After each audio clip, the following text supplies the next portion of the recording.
오늘 이 주일에 우리가 드려야 될 귀한 고백을 대신해서 하나님께 봉헌한 성가대 감사드립니다. 제가 성가대 같이 예배 올라오기 전에 기도하면서 오늘 찬양은 국민학교 4학년생들이 이렇게 앞에 손을 모으고서 그렇게 하는 마음, 그런 심정으로 했으면 좋겠다 하는 마음을 드렸는데, 그것은 우리 예배자들의 마음도 마찬가지입니다. 나이가 들어가면서 하나님 앞에서도 자꾸 어른처럼 뻐깁니다. 어린아이와 같아야 천국 간다고 말해놓고 어린아이와 같지 않은 모습들이 우리 속에서 점점 많아집니다. 우리 다시 한번 주님 앞에서 어린아이로서의 우리의 모습이 회복되는 귀한 역사를 오늘 예배를 통해서 함께 하기를 축원합니다. 이제 우리에게 주신 하나님의 말씀을 하나하나 찾아서 눈으로 보시며 귀로 듣는 시간입니다. 먼저 사도행전 16장 6절로 10절의 말씀입니다. 신약성경 개역개정판 성경 215페이지입니다.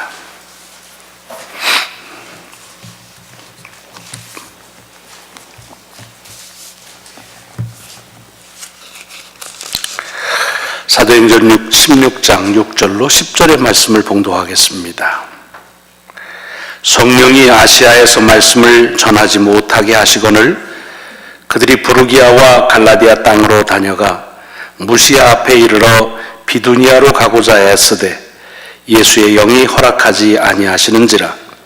무시아를 지나 드로아로 내려갔는데 밤에 환상이 바울에게 보이니 마게도냐 사람 하나가 서서 그에게 청하여 이르되 마게도냐로 건너와서 우리를 도우라 하거늘 바울이 그 환상을 보았을 때 우리가 곧 마게도냐로 떠나기를 힘쓰니 이는 하나님이 저 사람들에게 복음을 전하라고 우리를 부르신 줄로 인정함이러라.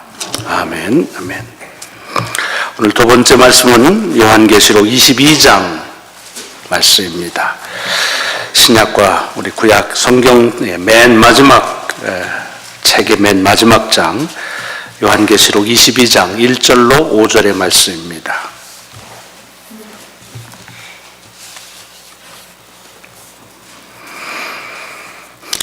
또 그가 수정같이 맑은 생명수의 강을 내게 보이니 하나님과 및 어린 양의 보호자로부터 나와서 길 가운데로 흐르더라. 강 좌우에 생명나무가 있어 12가지 열매를 맺되 달마다 그 열매를 맺고 그 나무 잎사귀들은 만국을 치료하기 위하여 있더라. 다시 저주가 없으며 하나님과 그 어린 양의 보호자가 그 가운데 있으리니 그의 종들이 그를 섬기며 그의 얼굴을 볼터이요 그의 이름도 그들의 이마에 있으리라. 다시 밤이 없겠고 등불과 햇빛이 쓸데없으니 이는 주 하나님이 그들에게 빛이심이라. 그들이 세세토록 왕노릇하리로다. 아멘. 아멘. 오늘 복음서의 말씀은 요한복음의 말씀이 이어집니다. 요한복음 14장 23절과 24절의 말씀입니다. 신약성경 173페이지 요한복음 14장 23절과 24절의 말씀, 오늘 우리에게 주는 복음서의 말씀입니다.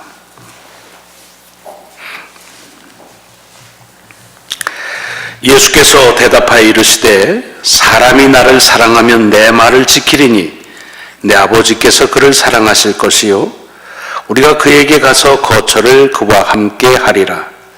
나를 사랑하지 아니하는 자는 내 말을 지키지 아니하나니 너희가 듣는 말은 내 말이 아니요 나를 보내신 아버지의 말씀이니라.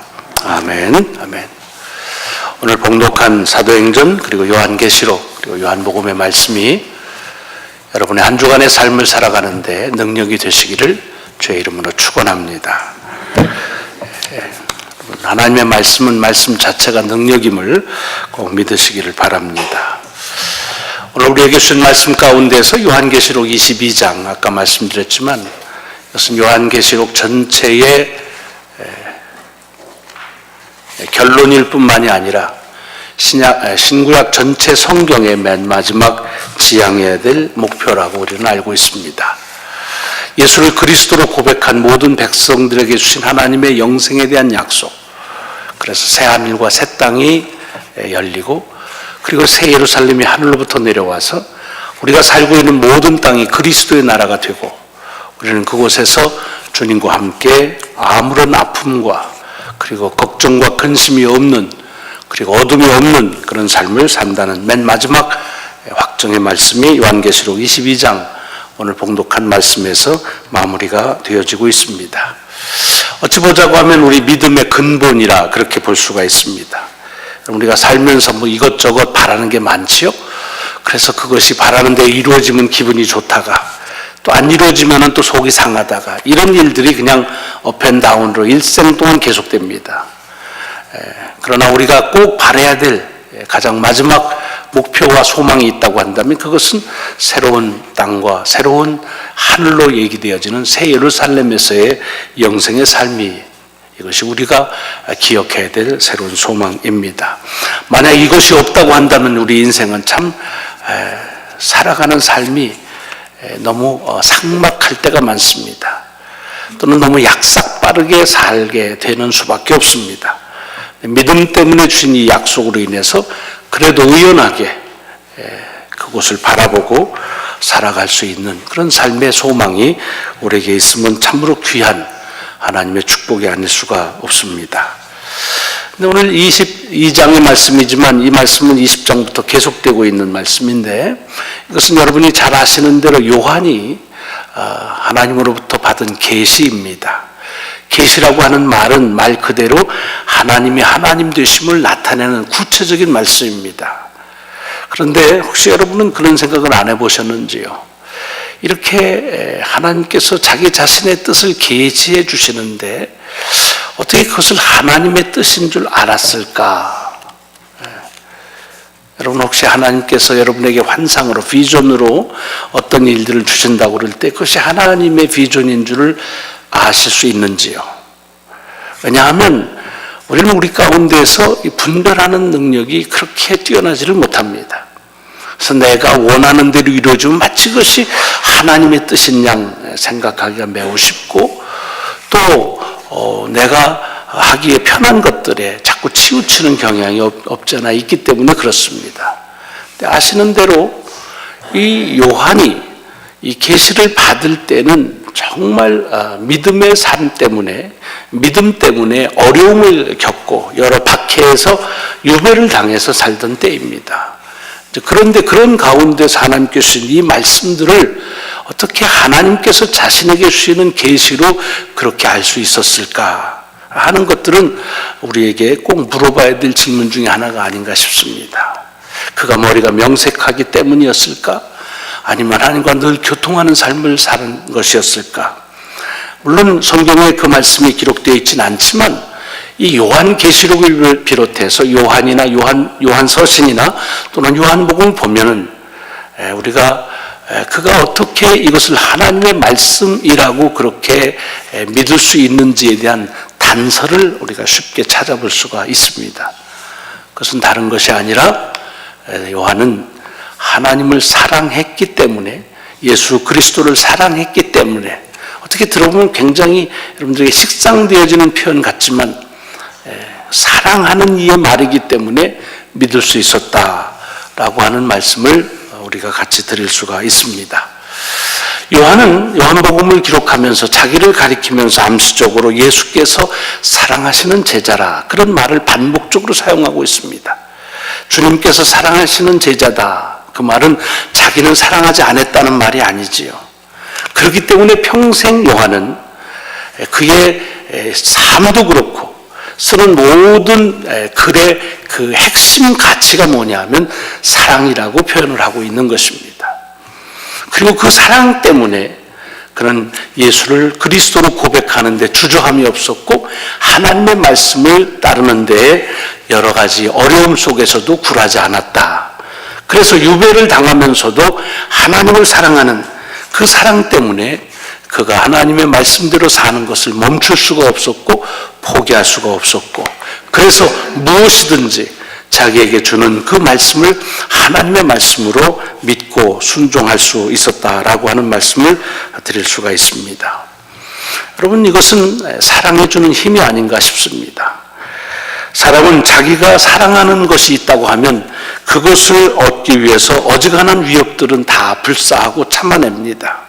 아마 여러분들도 사랑이 없다 있다 그렇게 말하지만 자기가 원하는 것이 있으면, 사랑하는 것이 있으면 그것을 위해서는 여러 가지 일들을 다 헌신하고 그리고 포기하고 희생하는 일들을 주저하지 않습니다. 혹시 여러분이 지금 누군가를 사랑하신다면 더 귀하고 옛날에 사랑하셨던 그런 기억들을 더듬어 보시면 사람을 사랑하는 일에, 그 사랑하는 사람 때문에 많은 위협과 그리고 위험들을 감수해내는 그런 일들을 기억하실 것입니다. 주변에서 절대로 안 된다고 그래도 그 일은 포기할 수 없는 일이 사랑하는 일이었습니다. 저는 영화를 잘 보지를 않습니다. 전에는 매우 좋아했는데 요즘은 영화 볼 그런 마음이 별로 없어서 TV에서도 드라마를 잘 보질 않는데, 유일하게 영화를 본 때가 이제 한국에 다녀올 때 비행기 안에서입니다. 요즘엔 하도 영화를 많이 비행기에서 볼 수 있게 해줘가지고 사실은 머리가 조금 아프고 잠을 잘 못 자는 그런 어려움도 있습니다. 이번에 오늘 때 본 영화가 있는데 우리말로는 차이나타운이라는 그런 영화입니다. 영어 제목이 코인 락카 거리라, 그러니까 코인 넣고 이렇게 잠궈버리는 역에 있는 그 락카에 거기에서 발견된, 그러니까 조그만 어린아이가 태어나자마자 누가 거기다가 집어넣는 겁니다. 그리고 잠궜는데 이제 그것을 발견해서 그렇게 살아가는 한 아이의 이야기입니다. 이 영화가 굉장히 아주 너무 처참하고, 그리고 사람을 막 죽이는 일들, 이런 일들 때문에 괜히 봤다 그런 생각을 갖는데, 그 영화라는 게 묘하죠. 보지 말아야지 보지 말아야 하면서도 계속 끝까지 그걸 보고 있더라고요. 거기에 나오는 그 아이의 이름이 일령이라는 아이입니다. 일령이라는 아이인데 어찌어찌 하다가 이제 아무도 없으니까, 그러니까 이런 폭력 조직패들 그 속에 거기에 책임을 맡고 있는 엄마라고 부르는 아이에게 입양되는 것처럼, 물론 법적인 입양이 아니라 그의 딸이 돼서 살아갑니다. 이 폭력 조직패는 뭐냐면 한국의 불법으로 체류하는 이들에게 불법으로 주민등록증 같은 거 이렇게 만들어주고, 그래서 이제 돈을, 고액을 갈취해내는 그런 겁니다. 그래서 돈을 못 갚는다 그러면은, 물론 이제 고리대금으로 하지만 못 갚을 때에는 그냥 죽여서, 그래서 이 장기들을 그냥 팔아버리는 그런 일입니다. 그러니까 못 갚을수록 좋은 거죠. 그러니까 그 영화가 아주 매우 잔혹한 것이 있습니다. 일령이라는 아이는 어렸을 때부터 그런 일을 아주 그냥 예사롭게 지내옵니다. 그러니까 엄마가 이 일을 시켜서 그 일을 하라고 할 때마다 그냥 보통 아이들이 다른 일을 일상적인 것을 하듯이 그렇게 그 일들을 해냅니다. 그러다가 어느 날 어떤 젊은 비슷한 나이 또래의 청년에게 가서 빚을 진 것을 돈을 받아오라 라고 갔다가, 얘기를 줄이자고 한다면 그 청년이 자기에게 베푸는, 우리가 볼 때는 그냥 사사로운 일상적인 그런 친절이지만 처음으로 인간적인 호의를 그가 베푸는 그것을 경험하면서 그 청년이 돈을 갚지 못해서, 그 아버지가 갚지 못해서 죽이라고 하는 그런 명령에 그 청년을 살리면서 자기의 죽음을 불사하는 그런 처음으로 아주 짧은 만남이고 짧은 호의인데도 그 속에서 그 사랑을 느끼고, 사랑 때문에 그래서 자기가 죽음을 불사하는 그런 이야기를 한 그런 내용입니다. 물론 내용이 큰데 그냥 제게 오늘 말씀을 준비하면서 생각난 것이 그거였습니다. 그러니까 말씀드리려는 포인트는 그겁니다. 영화의 그 스토리들이 다 그런 게 많지만, 또 여러분들이 그렇게 살았지만, 사랑하는 것은 그 사랑하는 사람이나 사랑하는 것에 멈출 수가 없다는 것입니다. 그렇다고 한다면 오늘 이 요한을 통해서 저의 마음에 줬던 하나님에 대한 사랑, 그리스도에 대한 사랑이 멈출 수가 없는 것, 그것으로 인해서 저는 하나님께서 주시는 말씀들을 하나님의 말씀으로 그대로 믿으면서 그 말씀에 자신의 목숨을 거는 삶을 살 수 있었다는 얘기입니다. 여러분, 이것이 요한이 오늘 요한복음 14장에서 복음에서 말씀하고 있는 그런 짧지만은 아주 강렬한 그런 메시지와 같습니다. 나를 사랑하면 내 말을 지킨다. 사랑하는 사람의 말은 믿고 지킬 수밖에 없습니다. 그러므로 이제 예수님께서 마지막 제자들에게 아버지에게로 가시기 전에 그들에게 권고하고 당부하면서 하는 말이 사랑하라는 말입니다. 나를 사랑하라. 그리고 나를 사랑하듯 너희들이 서로 사랑해라. 왜? 사랑하게 되면 그 사랑하는 사람의 모든 것을 위해서 헌신할 수 있고 그 모든 것들을 지킬 수가 있기 때문이라 하는 것을 요한복음 14장의 말씀에서 오늘 우리에게 줍니다. 또 다른 말씀이 사도행전 16장의 말씀입니다. 오늘 이 사도행전 16장에 나오는 말씀은 여러분이 잘 아시는 대로 사도 바울이 아시아 쪽으로 이렇게 올라가면서 복음을 전하려고 하는데 성령께서 그 길을 막으시고 예수의 영이 그것을 허락하지 않아서 그래서 지금으로 말하자면 유럽 쪽으로 이렇게 방향이 선회되는 그런 역사가 기록되어져 있는 것입니다. 그래서 빌립을 비롯해서 데살로니가 지방으로 그렇게 이제 복음의 행선지가 바뀌어지는 그런 전환점을 이루는 이야기가 사도행전 16장의 말씀입니다. 어떤 이는 그렇게 얘기하더라고요. 유럽 문명의 지금의 유럽 문명을 이룰 수 있는 여러 가지 획기적인 사건들이 있는데 그 중에 가장 큰 사건 중에 하나가 바로 이 사도행전 16장에서 바울이 아시아 쪽으로 가려고 하다가 그러다가 이 유럽 쪽으로 이렇게 마게도니아 쪽으로 방향이 선회된 것은 지난 2000년 동안 유럽과 아시아의 운명을 바꾸는 사건이었다. 그렇게 얘기할 정도로 매우 중요한 의도를 가지고 있는 이야기입니다. 뭐 얘기는 다 아시니까 또 반복되진 않지만 저는 이 말씀이 아까 요한계시록에서 요한이 하나님이 주시는 그 계시의 말씀을 하나님의 계시의 말씀을 어떻게 들었을까 하는 그런 질문을 던진 것처럼 여기 이 본문을 보면서 또 다른 질문을 던져보는 겁니다. 왜 성령께서 아시아에서 말씀을 전하지 못하게 했을까? 왜 예수의 영은 그 비두니아로 가는 것을 허락하지 않았을까? 그 아시아가 복음을 받아들이기에 적합하지 않은 지역이기 때문이었을까? 그렇게 놓고 보면 사실은 그렇지는 않습니다. 아시는 대로 베드로가 쓴 베드로전서 1장을 보면은 바로 이 바울이 가려다가 못 간 이 비두니아 쪽으로의 그 지역에 이미 그리스도인들이 그 속에서 신앙생활을 어느 지역보다도 더 열심히 하고 있는데 문안을 묻는 그런 내용이 베드로전서 1장에 있습니다.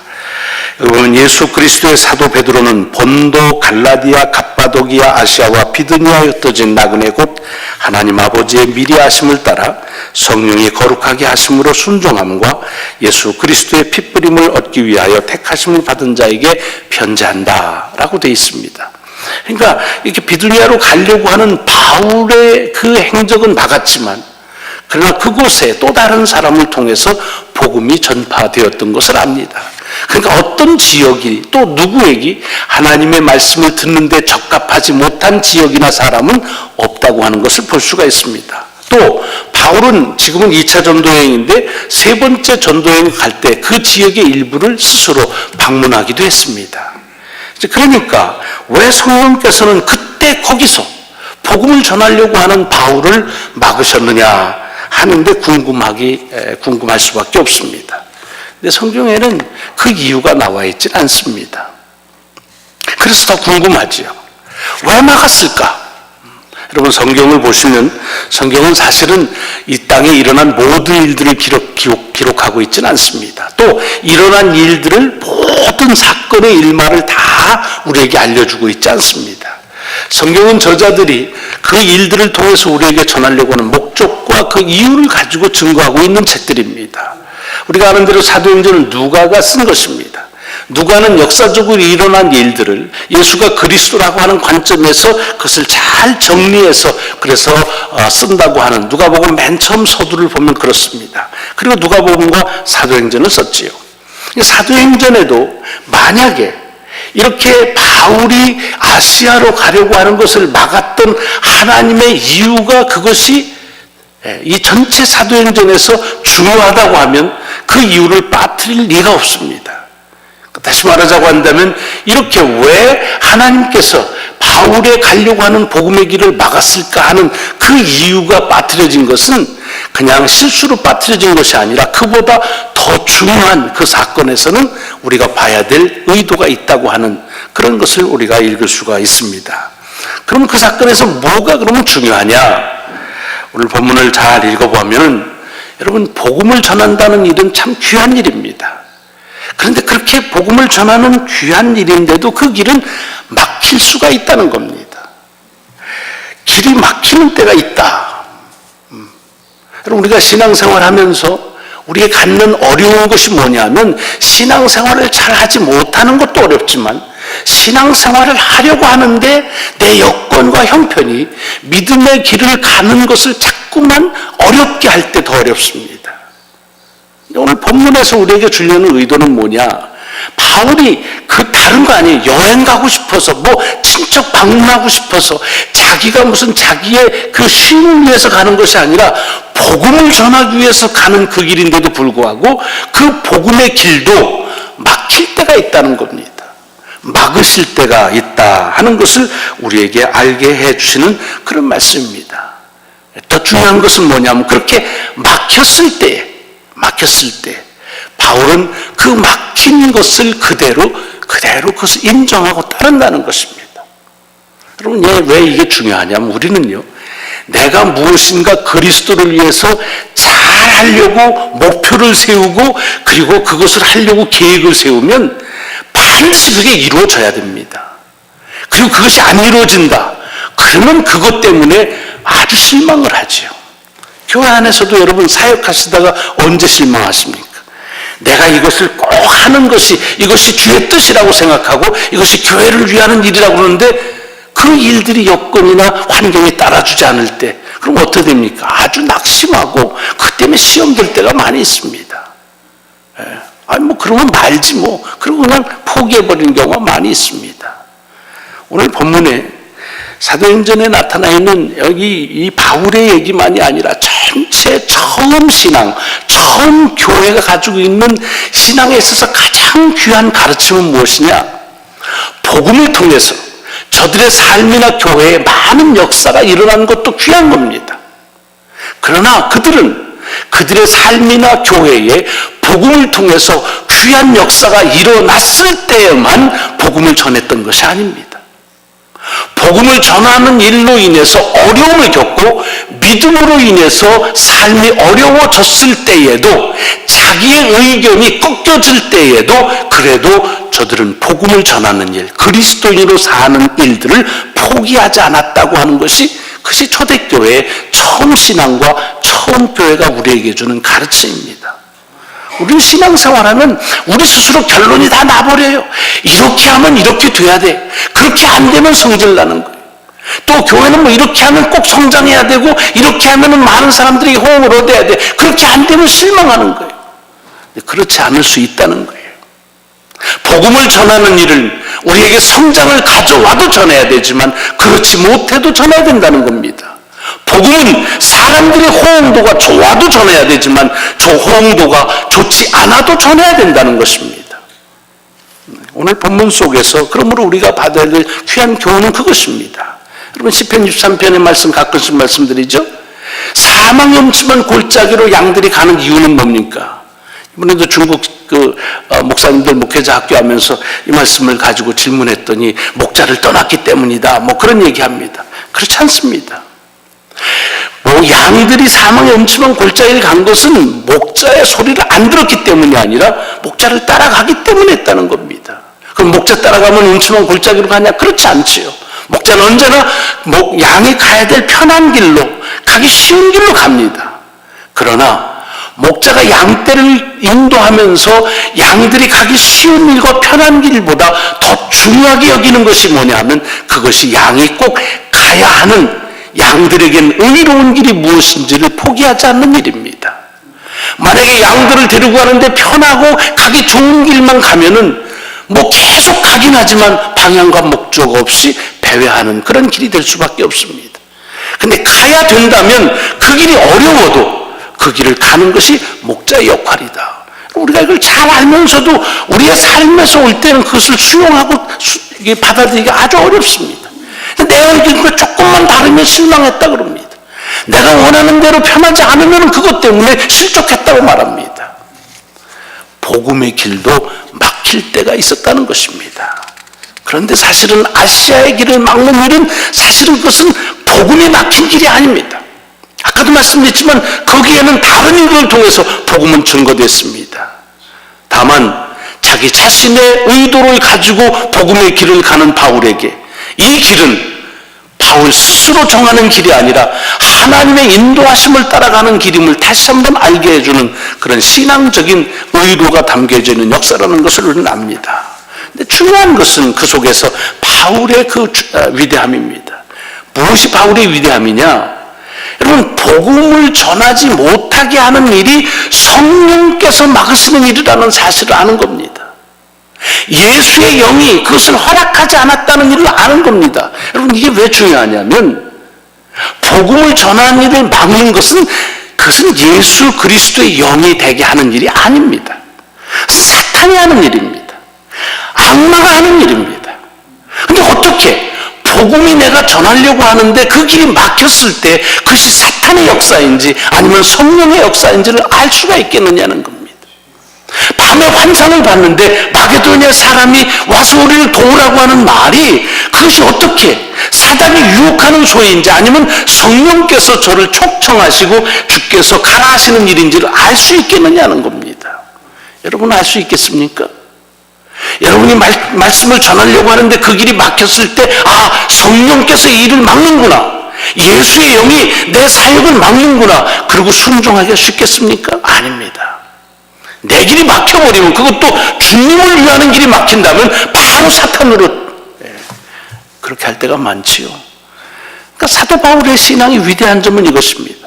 어떻게 같은 현상인데, 보여주는 것은 같은데 그것을 사단의 역사인지 아니면 성령의 역사인지를 구분할 수 있을까? 그럼 어떻게 할 수 있겠나?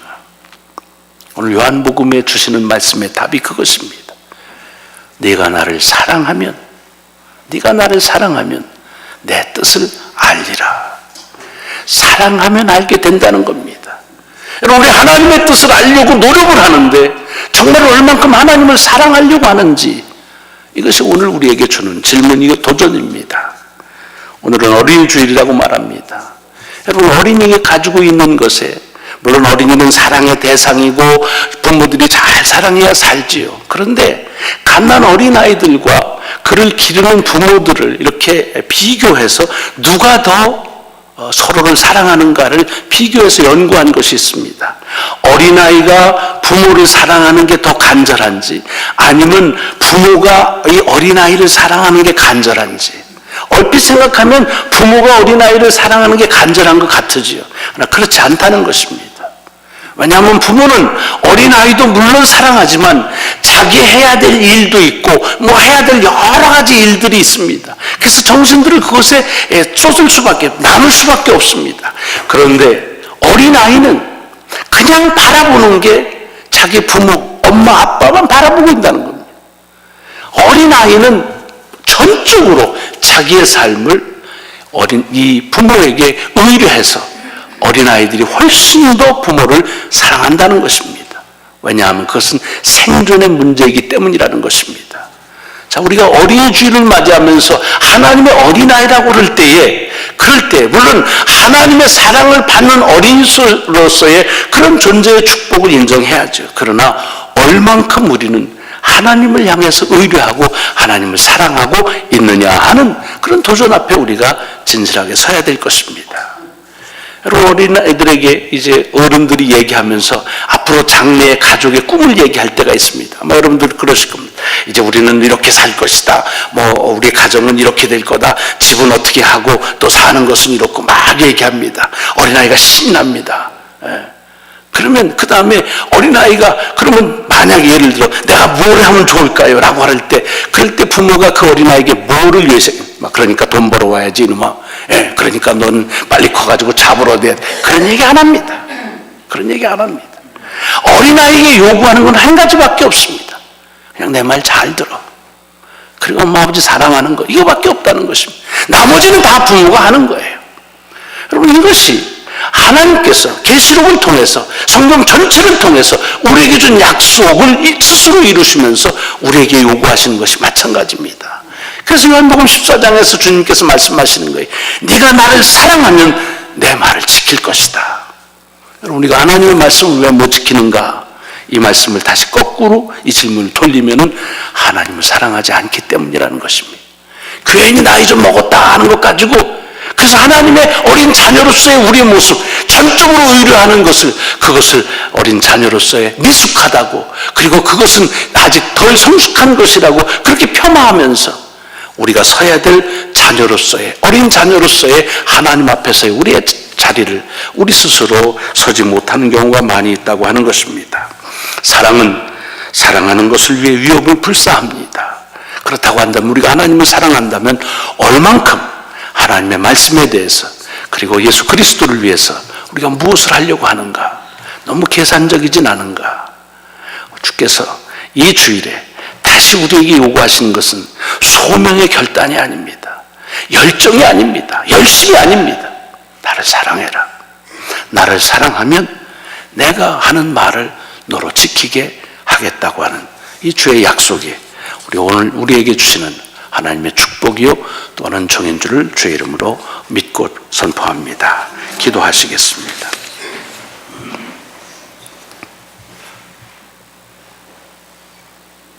하나님의 뜻이 무엇인지 알 수 없다고 생각하고, 때로는 답답해하고, 때로는 혼돈스럽다고 여길 때가 많이 있습니다.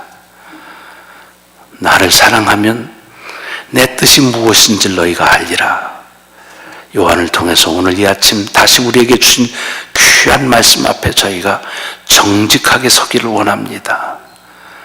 주님을 위한답시고 열심과 열정은 있지만 정말 주님을 사랑하는 마음이 우리에게 있는지, 주님 앞에 우리가 다 의뢰하고 살아가는 그런 신뢰의 마음이 우리 속에 아직도 남아있는지, 인생을 살아온 경험을 의뢰하는 것만큼 주님을 의뢰하고 있는지 다시 일러주는 주의 음성에 다시 한번 겸비한 마음으로, 송구한 마음으로 주의 어린 자녀의 모습이 회복되기를 간절히 소망합니다.